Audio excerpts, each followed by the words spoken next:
Welcome to the deep dive. We have, well, quite a stack of sources today. We're going deep into the spiritual meaning behind the Hindu festivals Navarātri and Daśaharā. Yes, we're looking at the texts like the Devī Mahatmyam, the Adhyatma and some pretty esoteric Tantra and Vedanta material. And the idea isn't recipes or, the usual festive stuff. We're aiming to strip away the ritual layer. Exactly.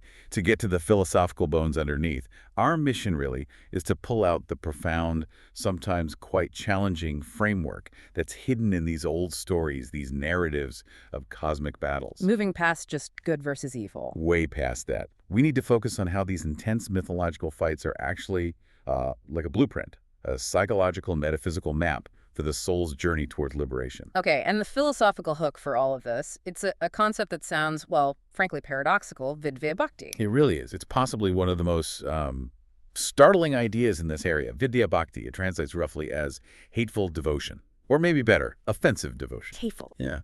It puts forward this, well, almost shocking idea that the highest spiritual goal, moko liberation, it can be reached not just through the usual paths of love or surrender or service, Okay. but through confrontation, through intense fear, even through strategically deployed hatred aimed right at God, at Bhagavan. Wait, hold on. So you're saying intense enmity is a valid way to get to spiritual oneness? That feels like it turns the whole idea of devotion on its head. That's the paradox we have to unpack. Yeah. The core idea is that certain individuals, maybe through destiny, maybe through a kind of spiritual calculation, they enter this intense adversarial relationship with the divine. They treat God as the enemy. Yeah, as their main antagonist, yes. But here's the philosophical twist, the crucial part. God accepts this role, willingly becomes the adversary. And in confronting and ultimately destroying that individual, God actually destroys the ego, the ahogar. That's the real enemy, the thing causing the separation and bondage in the first place. So the point isn't to punish the person for hating. It's to use the fight itself as a kind of accelerated spiritual tool. Precisely. A high-speed technology for liberation. And this reframes all those big, epic clashes in mythology, doesn't it? The battles between the devas, the gods, and the asuras, the demons. It makes them seem less like simple good versus evil fights and more Like a violent, maybe, but necessary psychological process aimed squarely at the asura's own salvation. Now, to really feel how radical vidveśabhakteḥ is, we should probably lay out the baseline first. The generally accepted ways of relating to the divine, the mahabhakti bhavana. Right. The sort of standard model of devotion. These show just how close the soul can get to God, right? Absolutely. The sheer range of intimacy is amazing. These are the orthodox channels, the yathagama prakars, the recognized types. So what are the main categories here? What kinds of relationships are we talking about? Well, they cover pretty much the whole spectrum of human love and connection. The most common one is probably dasya bhava. That's where the individual soul, the bhātma, relates to the divine soul, the paramatma, like a servant to a master. Okay, so based on duty, respect, obedience, awe, maybe? Exactly. Rooted in service and respect. Then you've got Sakya Bhava. That's the friend of God attitude. Like Arjuna and Krishna. Precisely like that. Yeah. There's a familiarity there. Even playful arguments are possible, but it's built on absolute trust. Okay. Moving more to family feelings, there's Vatsalya Bhava, the parent of God attitude. Parent of God. How does that work? The devotee sees the divine as their child, cares for, guides, protects God like you would an infant. It's about tender, unconditional love flowing towards the divine child. Interesting. And the most intense positive one, the romantic connection. That would be Mahura Bhava. Here, the soul relates to God as a lover, maybe a fiancé or a spouse. It's about total consuming passion. The desire for union is everything. And these aren't new ideas, are they? This kind of closeness goes way back. Oh, absolutely. Millennia back. Since Vedic times, really. We see evidence of this deep familiar closeness very early on. Can you give an example? Just how old is this intimacy? Sure. Look at the God Veda itself, one of our oldest texts. There's a mantra, 10.7.3, that praises Agni Deva, the fire god. And it uses incredibly personal terms. Like what? It calls Agni, father, my kinsman, my brother, deem him my friend forever. Thousands of years ago, expressing that kind of relationship. Wow. And that feeling carries through, doesn't it? It reminds me of that famous Sanskrit sloka. Kavameva mataka pitatvameva. Yes. You truly are my mother, and you truly are my father. You truly are my all, my God of gods. It sums up that total intimacy. It does. And all these paths we just mentioned, they emphasize closeness, surrender, deep affection. They're based on on love. Okay, so that's the mainstream. Love, trust, service. That's the orthodox spectrum. Now, against that backdrop, vidveśabhakteḥ stands out as this singular, really heterodox exception. It gets classified as ānyat-tirthika prakara, an unconventional type. Because it uses hate and conflict. Exactly. And because of that, it's sometimes controversially put into the category of viparita vamakara vidya. Which means? Something like perverse left-hand science, because it seems to flip the whole spiritual process upside down. It looks antagonistic on the surface. So the big question then is, if the normal path is this steady climb fueled by love, why would anyone or any being choose this other path, this volatile, confrontational way? The philosophical reason seems to be speed, acceleration. Liberation requires the most intense, unwavering focus, samadhi, constant concentration on the divine. Okay. Now, whether you achieve that constant focus through pure, unwavering love priti or through equally unwavering, all-consuming hatred, tigma dividya. The intensity is the key. The intensity of focus is the key. The result is the same. The mind is constantly, intensely fixed on the divine. And hatred, well, hatred is obsessive by its very nature, isn't it? It really is. You can't stop thinking about what you hate.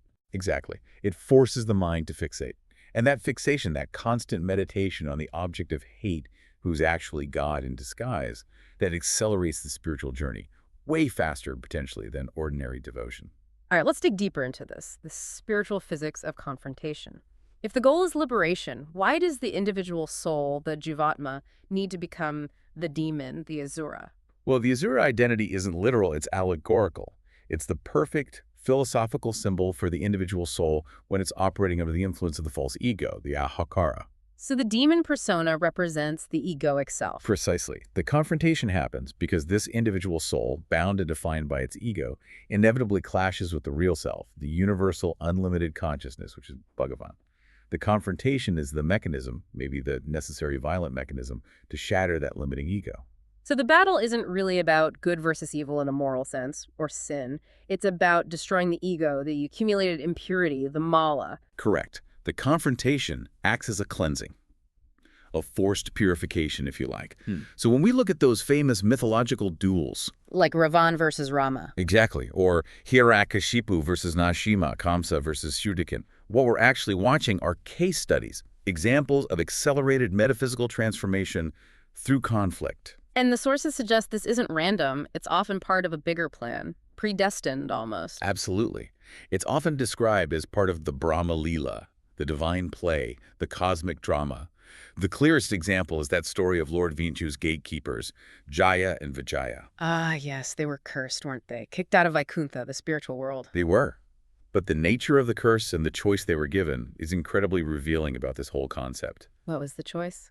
They could be born 7 times on earth as ordinary, loving devotees of Vishnu. Yeah. They could be born just 3 times, but as the Lord's most intense antagonists, his fiercest enemies. And they chose the 3 lifetimes as enemies. They did, knowingly. They subjected themselves to lifetimes filled with tigma-dvesha, intense hatred directed at the Lord. And Vyan himself approved this. Why? He explained that through this intense antagonism, the term used is saramhasambhuta samadhi, basically a state of concentration born from extreme agitation or confrontation. Their minds would be so utterly fixed on him, constantly thinking about him through fear and hatred, that they'd achieve reunion much, much faster than through the slower path of love and devotion. That's a mind-bending philosophical statement. The intensity of focus matters more for progress than the moral quality of the emotion driving it. It seems so. In this specific context, it turns hatred into a kind of extreme spiritual discipline, a sadhana, hyper-focused. And this leads us straight to Ravana. The 10-headed demon king from the Ramayana. Yes. And his philosophical reasoning, which isn't commonly known unless you read texts like the Adhyatma-ramayana, Ravana wasn't just a power-hungry tyrant. He was, in a way, a spiritual strategist, an ascetic, playing a very high-stakes game. He knew he was fighting Vitone. He engineered his own death. The texts suggest he was consciously aware. There's a passage describing his inner contemplation. He resolved, and I'm paraphrasing slightly here, to attain the Supreme Lord through the attitude of confrontation. Why? Because, he reasoned, the Lord does not reveal himself quickly by ordinary forms of bhakti. He understood that the sheer intensity of being hunted by Mahavīrīn, embodied as Rama, would force him into constant, obsessive meditation on his divine enemy. So his goal wasn't world domination, ultimately. His ultimate goal, stated quite explicitly in the text, was moksha, liberation. He aimed for the supreme realm of Vaikuntha. He knew that being killed directly by Rama, by God himself, would instantly burn away all his sins, his kalma, and grant him release. So these major asuras, they weren't necessarily ignorant of spiritual truths. They were choosing the short, violent, confrontational path over the long, peaceful one. Many of them were highly advanced tapasvins, ascetics who had gained immense power through discipline. They understood the mechanics of concentration perhaps better than most. Okay, so where does this fundamental conflict, this antagonism between asura and deva actually come from? What's the deep Vedic root of it? It seems to stem from a primordial distinction in the Vedic worldview. The eternal tension between the pavitra, the sacred, the infinite, the unbound, and the apratita, the profane, the finite, the bound. And the gods and demons originate from these principles. The sources trace their origins symbolically. The devas, the gods, are said to arise from a deity.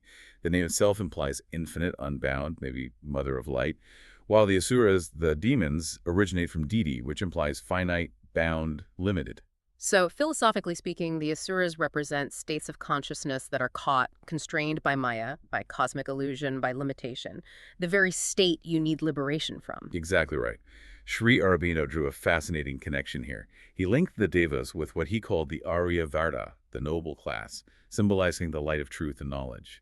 And he contrasted them with the daśaharā, the servant class, representing the darkness of ignorance, the limitations. He wasn't talking about social classes, was he? No, absolutely not literal social classes. It was spiritual symbolism. The Daikanis, or Panis, in the Veda, symbolize the powers of darkness, the forces that obstruct the inner light. So the whole cosmic conflict between devas and asuras becomes an allegory for the inherent tension within existence itself, the necessary, often violent spiritual journey from the bound state, represented by Diti, to the unbound state of freedom, represented by Aditi. It's playing out constantly in the universe and inside each of us. And this whole philosophical framework brings us right to the festivals themselves. Navarātri and daśaharā, they aren't just commemorating old battles, they're actually a detailed map, a step-by-step guide, like a sopana, a staircase for the soul's climb towards spiritual truth. Okay, let's start with the endpoint then, daśaharā, the 10th day. The name means defeat of 10, right? Usually linked to ravana having 10 heads. What's the inner esoteric meaning of those 10 defeats? Yes, the daśaharā ravanshasya, Ravan says 10 hens. Esoterically, they represent the 10 major inner enemies, the psychological obstacles we have to conquer on the spiritual path. Things that keep us bound. Exactly. We mentioned some earlier, but the traditional list often includes things like raga, intense passion or attachment, garva, pride or arrogance, lova, greed, moha, infatuation, delusion, vaya, hatred, interesting given our earlier topic, matsarya, jealousy, kama, lust, krodha, anger, mada, intoxication, maybe arrogance from power, and uttata, general wickedness or negativity. So daśaharā celebrates conquering all 10 of those within ourselves. Precisely. It's the culmination, which means the 9 nights leading up to it, the navarātri upasana, the worship over 9 nights, must be the process, the journey of gaining the strength and understanding needed for that final conquest. So how does this 9-night journey map onto our own consciousness? Is there a psychological progression? There is a very clear one. The 9 nights are typically divided into 3 sets of 3. And these 3 sets map beautifully onto the 3 fundamental powers, the 3 main saktis of the Divine Mother. And those, in turn, connect directly to the states of consciousness described in texts like the Moksha Upanishad. Ah, this philosophical link is crucial then. It's not just random rituals. Not at all. It's deeply structured. So the first 3 nights, they focus on invoking Icha Shakti. That's the power of will, embodied by the goddess Mahakali. Willpower. Okay. And which state of consciousness is that? That corresponds to the Jagratavasta, the waking state. Our normal, everyday, empirical reality. The world we see and interact with through our senses. The idea is you need that raw power of will to start breaking free from the illusions and attachments of the external world. Makes sense. You need the will to even start. What about the second set of 3 nights? The middle 3 nights, nights 4, 5, and 6, invoke Kriyakti. This is the power of action, or executive power, embodied by Mahakami. Action power and the corresponding state. This relates to the Svapna Avastha, the dreaming state. This state deals with our subtle body, our internal world, emotions, thoughts, desires, aspirations. So after establishing the will in the first phase, you now need the executive power to actually act on that will, to translate intention into internal change and refinement. Moving from wishing to doing internally. And the final 3 nights. Nights 7, 8, and 9 are dedicated to Jnana Shakti, the power of knowledge, or Gnostic power, embodied by Mahavidya, often associated with Mahasarasvati. Knowledge power. And the state. This corresponds to the Supti Avastha, the deep sleep state. This is the causal realm, the state of pure potential, where all the distinctions of waking and dreaming temporarily dissolve. This knowledge power is what allows the soul to understand the root causes of its bondage, to see beyond both the gross, waking, and subtle, dreaming realities. Wow. So will, action, and knowledge mapped onto waking, dreaming, and deep sleep. That's incredibly systematic. It is. And the sum total of all 3 powers and the transcendence of all 3 states is the Turiya Avastha, the 4th state, pure consciousness itself. Theologically, this unified state is often represented by the supreme form of the goddess Shri Durga Devi. It's a complete philosophical system embedded in the festival structure. And does this progression have specific milestones, like spiritual steps you take each night? Yes. Traditions like Vishyadvaita Vedanta Darshana detail 9 specific mystical milestones that the soul progresses through during Navarātri, moving towards moksha. It's seen as a practical sequence for the aspirant. Can we touch on those? What are the early steps like? The journey has to start with viveka, discrimination. The ability to tell the difference between the real, the permanent, the divine, and the unreal, the temporary, the worldly. Without that basic discernment, you can't even begin. Makes sense. What comes after that? Next comes virakti, dispassion or indifference, starting to detach from the results of your actions, from worldly desires and attachments, letting go. Okay. Now, where does something like confrontation or even the fear we talked about with vidveśabhakteḥ fit into this upward climb? Does it appear? It does, interestingly, as a catalyst perhaps in the Middle Sages. Some sources list BD fear as one of the necessary milestones. Fear is a milestone towards liberation. Yes, but it's not paralyzing terror. It's more like the profound existential fear of remaining trapped forever in the cycle of birth and death. That deep unease that motivates you intensely to seek escape. It provides a necessary push, a friction. A motivation born from fear of staying stuck. Exactly. And this journey progresses through various stages of purification and understanding, culminating around the 8th day with something like devī prapti, gaining access to the divine realm. Conceptually and finally on the 9th day, with prapti, the ultimate accomplishment, becoming firmly established in your true divine nature. This 9-step journey, I find it fascinating how it's also visually represented in tantric traditions using sacred geometry, the sūrasamhāram, right? Absolutely. This is where the internal meditative practices and the external rituals connect beautifully. The sūrasamhāram is famously known as the navarātri sūrasamhāram, the 9 enclosures or 9 circuits of the sacred cycle. 9 enclosures, 9 nights, 9 philosophical steps. They map directly. Each night of Navaratri and each of the philosophical milestones we just discussed corresponds to meditating on and moving through one of these 9 enclosures of the Sūrasamhāram. So when someone meditates on the Sūrasamhāram, they're essentially tracing this path inwardly. Precisely. It's an inward journey, an involution. You typically start meditating from the outermost enclosure, the square gate called the Bhupada. That represents the earth element, the gross material world, the starting point. And then you move inwards. Yes. Night by night, step by step, you move inwards through the various layers of triangles and lotus petals within the chakra, each representing subtler levels of reality and consciousness, until you finally reach the absolute center, the single point, the bindu, the source. And this inward geometrical journey, it's linked to the subtle energy body too, isn't it? The chakras. It is. It's considered a cosmological map of the ascent of Kundalini energy. The outer gopura corresponds to the Muladhara chakra, the root center, the base of the spine. And as you progress through the 9 enclosures of the Sūrasamhāram in meditation, it mirrors the awakening and rising of that dormant spiritual energy, the Kundalini, up through the spinal channel, activating the higher Sukama chakras, the subtle energy centers. So by the end of the 9th night, meditating this way, the goal is to have raised your awareness from the base level right up to the crown. Symbolically, yes. Mm-hmm. Culminating in the Sahasrara Padma, the 1,000-petaled lotus at the crown, on the 9th day. This represents achieving a state of inner spiritual mastery. And that mastery, that inner readiness, is what prepares the soul for the final breakthrough celebrated on the 10th day. Dashamitipi. Yes, which symbolizes nirgucha anupogasiddhi, the attainment of the highest spiritual consciousness, which is nirgu, beyond all attributes, formless, absolute, the ultimate liberation. Okay, with that whole framework of the 9-night journey laid out, let's look at the stories themselves. The actual battles described in the key text, the Devī Mahatmyam. You mentioned it uses 3 main episodes, the Trikakarita, to show the soul fighting different levels of its own ignorance and ego. That's right. These narratives are incredibly rich psychological allegories. Each major battle sequence corresponds to tackling a different layer of the problem. Mahakali handles the very first emergence of ignorance. Mahalakama takes on the big, established, arrogant ego, and Mahasarasvati deals with the final, most subtle root blockages to freedom. Okay, let's start right at the beginning then. The first episode, the defeat of Madhu and Kadavha. The story says they emerge from dirt or wax.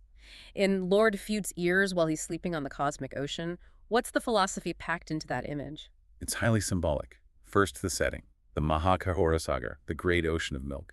That represents Sat Sitananda, pure existence, consciousness, and bliss, the ultimate, undifferentiated reality. And Vitsu's sleeping. He's in Yoga Nidra, yogic sleep. This signifies nirvikalpa samadhi, the highest state of meditation, completely formless, beyond thought, fully absorbed in the absolute, pure potentiality. So if that's the state of perfect unity and rest, how can ego or demons even arise from that? The dirt in the ears is the key. It symbolizes a tiny latent impurity, a potential for limitation, even within the infinite. Madhu and Kayava, emerging from this dirt, represent the very first flicker of ego, the first stirring of duality, of I and other, arising from the avyakta tanmatra, the unmanifest potential before creation really gets going. Wow. So even the deepest peace, the seed of separation, is somehow there. The potential is there. It's the moment duality begins to emerge from unity, and that emergence, that first disturbance, requires the intervention of the first power, Mahakali, the power of time and transformation, to be addressed. Is there a connection here to other Vedic ideas? Yes. It connects deeply to the concept of Ratri Devi, the goddess of night or darkness. She represents the unmanifest potential, the primordial darkness that holds all creation within itself like a seed. She's sometimes seen as the avara shakti, the power that conceals reality. The battle against Madhu and Kayava is like the first struggle needed to move from that dark, unmanifest potential towards Ushya Devi, the goddess of dawn, representing the emergence of conscious light and creation. Okay, so that's the first layer, dealing with the very possibility of ego. Now, the second major episode, the destruction of Mahusara, the buffalo demon. If the first battle was about the seeds, what does Makya represent? Mahusara, this powerful being who is part man, part buffalo, is the perfect symbol for Garva, haughty arrogance, the fully formed, powerful, entrenched ego. The ego that's really running the show. Exactly. And it's important that the text often emphasize that asuras like Mahiya weren't just brutes.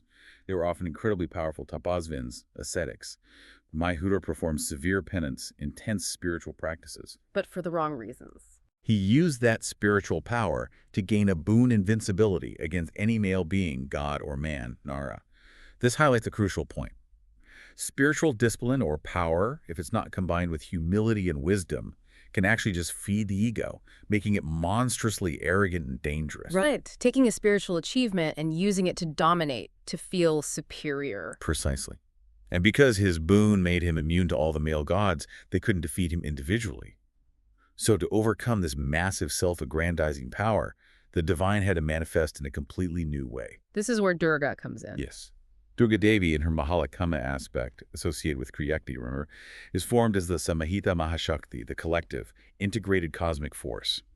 All the gods, Brahma, Shiva, and the others, pool their divine energies, their tejas. They combine their powers. They literally emit their power, and it coalesces into this single, dazzlingly powerful female form, a unified Prakasha Kasti, a luminant force. The symbolism is powerful. Only the unified power of the divine, the non-dual reality where all distinctions merge, could overcome the divisive, arrogant power of the singular, inflated ego represented by Maya. That makes perfect sense. Unity overcoming arrogance. Okay, that sets us up for the third and final major struggle. This must deal with the deepest roots of our bondage, right? The defeat of Suva and Ishva. Exactly. This is considered the ultimate internal battle in the Devī Mahatmyam. Shiva, the main antagonist here, represents asmita or ahakarta. That's the core principle of egoism, the deep fundamental feeling I am, the sense of being a separate self. The basic sense of haya. Yes, and his brother, Nishuva, represents mamata or mamakarattatva. That's egotism, the principle of mineness or selfishness, the feeling this belongs to me, this is mine. So first the sense of a separate self, Shuva, then the attachment of that self to things, Nishuva. You got it. Their defeat signifies the mula malapadipaika. That means the ripening and final destruction of the root fetter, the fundamental impurity itself. In Siva Siddhanta, this root impurity is called akama mala, the innate sense of finitude, limitation, or individuality that obscures our true divine nature. Conquering them is final liberation. Wow. And this episode also has that famous battle involving Raktabhuja, doesn't it? The demon whose blood creates more demons. Yes, the battle against Rakapabasura, the blood sea demon, is a crucial part of this final section. It's a brilliant allegory for how karma works and how it needs to be overcome. Can you give us a practical way to think about Raktabhuja? What's he symbolizing? Think of it like this. Raktabhuja represents our ongoing actions, our kriyamaka karma. Every action karma we perform, especially if it's driven by ego, like anger, greed, etc., is like a drop of his blood, a bija, a seed. When that blood drop hits the ground, meaning when the action creates a consequence or impression in the world or our mind, it doesn't just disappear. It generates new seeds, future karmic potential, or agamic karma. So every time you react negatively, you're planting seeds for more future negativity. Trying to fight your negative tendencies with more agitation just creates more problems, more demons. It's like trying to put out a fire with gasoline. It just multiplies. It sounds completely unwinnable. It seems that way. You strike the demon, blood falls, more demons spring up. You react to those, more blood falls. It's an endless cycle of cause and effect, driven by egoic action. So how does the goddess solve this impossible problem? Kali, in her fierce form, is called upon by the main goddess, Kalika. And Kali adopts a radical strategy. She doesn't let the blood hit the ground at all. She catches it. She opens her massive mouth and drinks every single drop of Raktabhuja's blood before it can touch the earth and create new demons. She consumes the seeds of future karma entirely. This act symbolizes achieving karma samya, the state where all accumulated karma, past, present, and future potential, is completely neutralized, balanced out, stopped in its tracks. Only when the constant generation of new karma is utterly halted can the soul finally break free from the cycle. Okay, so Raktabhuja is dealt with, karma is stopped. What's left to overcome before Sufa and Nishufa themselves fall? What remains are the core psychological chains, the deep-seated conditionings.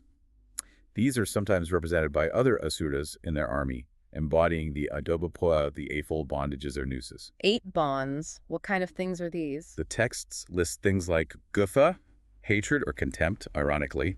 The very tool of vidveśabhakteḥ is here seen as a bond when it's unconscious reactivity. Peya, fear in its limiting, paralyzing sense. Lajja, shame or excessive conformity. Kula, pride based on lineage or a social group. Shula, rigid adherence to external conduct without inner understanding, and so on. They sound like all the subtle psychological and social traps that keep us feeling limited and defined. Exactly. They are the chains that define the soul, the jiva, as a pashu, literally a beast or bound soul, tied down by these limitations. There's a great line in the Kulakava Tantra that says it perfectly. Bound by these bonds, one is a pashu. Freed from these bonds, one is Shiva, God. So the final defeat of Sufa and Nishufa, after overcoming all these lesser bonds and stopping karma, is the soul finally snapping those last ties, transforming from the bound pashu back into the free divine Siva. That's the ultimate meaning. The entire narrative arc shows the goddess, the divine power within, systematically dismantling every layer of ignorance, ego, karma, and psychological conditioning. The sources sometimes say, she destroys but to save. Her ferocity isn't arbitrary cruelty. It's precisely targeted, functional destruction, aimed at liberating the soul from everything that keeps it confined. And this whole epic journey, the liberation, the destruction of ego, the ascent through consciousness, it finds a really beautiful, practical expression in a ritual often observed on the 9th day of Navarātri, Yudha Puja, instrument worship. Right, this is the day when people honor their tools, right? Craftsmen worship their implements, businesses might bless their computers or machinery, students their books. Why is that practice part of a festival focused on defeating demons? It seems a bit mundane in comparison. But it's profoundly philosophical. It takes all that high metaphysics we've been discussing and grounds it completely in everyday life. The practice stems directly from that core Vedantic principle, yadasi tat satyam, yad satyam tat brahma. Which means? Whatever exists is real or existent, and whatever is existent is Brahman, God. It's a radical statement of non-duality. If everything that exists is God, then the tools you use to live, to create, to learn, they aren't separate from the divine, they are expressions of the divine. So when you worship your hammer or your laptop, you're not just respecting the object, you're acknowledging the divine presence within it and acting through it. Exactly. You're performing a philosophical act, affirming the omnipresence of Brahman. It dissolves the artificial line we draw between sacred spaces like temples and profane spaces like workshops or offices. It makes everything sacred. It does. And the philosophical justification for this goes even deeper. The texts break down the role of God, or Brahman, in creation into 4 distinct causes, explaining why everything deserves reverence. 4 causes. Okay, what are they? Brahman is understood as 1. The primary cause, or the substratum, the ultimate reality from which everything arises, in which everything exists, and to which everything returns. Like the screen on which the movie plays. Okay, the fundamental ground. 2. Brahman is the material cause. This means everything is literally made of God stuff. The wood of the table, the silicon in the chip, the food you eat, it's all intrinsically Brahman in different forms. So God isn't just the maker, God is the material. Yes. 3. Brahman is the instrumental cause. This means everything is created or sustained with God's inherent power or energy. The laws of physics, the processes of life, the functions of your tools, that's Brahman acting as the instrument. Right. And finally, 4. Brahman is the efficient cause. This is the more familiar idea, everything is created by God as the ultimate creator or agent. So, primary, material, instrumental, efficient. God is the source, the substance, the tool, and the maker. All at once. All at once. So when you perform a Yutha Puja, you're acknowledging all 4 roles. You see the tool not as inert matter, but as Brahman functioning as material cause, enabling action through instrumental cause, existing within the ultimate substratum, and originating from the efficient cause. The hammer is Brahman hammering. That really does unify everything. It removes any sense of separation between us, our work, and the divine. It's the highest expression of the unity of existence, as the Shriya or Bindapanian puts it, really affirming this non-dual view. There is Brahman alone, the one without a second. Whatever is in the universe, small or large, noble or mean, is Brahman alone. Brahman alone. The world is also Brahman. It is true, not false. And if the world is truly Brahman, then even the conflicts, even the antagonists like Ravana, they too must be part of that divine play. Necessary functions within the totality, serving a purpose, even if that purpose is liberation through confrontation. It brings us back to that challenging idea of vidveśabhakteḥ. And this profound philosophy, it's also made accessible in simpler ways, right? Like the tradition of Bomai Kolu, the doll display. Yes, exactly. The Bomai Kolu or Golu seen in South India during Navarātri is a wonderful example. It provides a physical, visual, almost spatial way for ordinary householders, sadharana gahasta, to engage with these ideas. How so? The step display often represents the hierarchy of creation, from plants and animals at the bottom to sages and gods at the top. It visually mirrors that 9-step ascent we talked about, the navarāni shukhakrasya, but in a more relaxed, domestic setting. It allows families to consecrate deities and figures in their homes, bridging the gap between deep esoteric concepts and everyday devotion and community sharing. #outro. Which brings us back, full circle. It seems the core philosophical takeaway from this deep dive into Navarātri and Daśaharā is that these festivals, these epic battles, they're not just ancient myths or historical events. Not primarily, no. They're incredibly detailed allegories, maps of the internal process. A process that's rigorous, demanding, and sometimes, as we saw with vidveśabhakteḥ, necessarily confrontational, all aimed at dismantling that root illusion, the ego. In achieving true spiritual consciousness. And the really staggering insight, I think, is the suggested awareness of the antagonists themselves.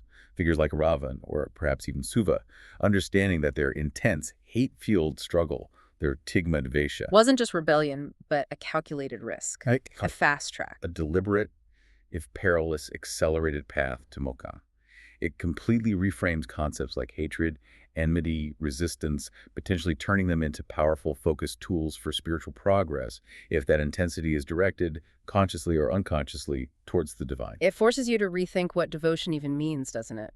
Especially if the divine is, as those 4 causes suggest, the source, substance, instrument, and agent behind everything. including the opposition.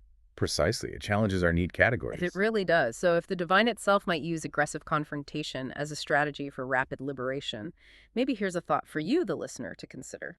What everyday opposition, what resistance, what frustration, maybe even what intense conflict you're experiencing in your own life, could it possibly be, on some deeper level, an unrecognized accelerated path?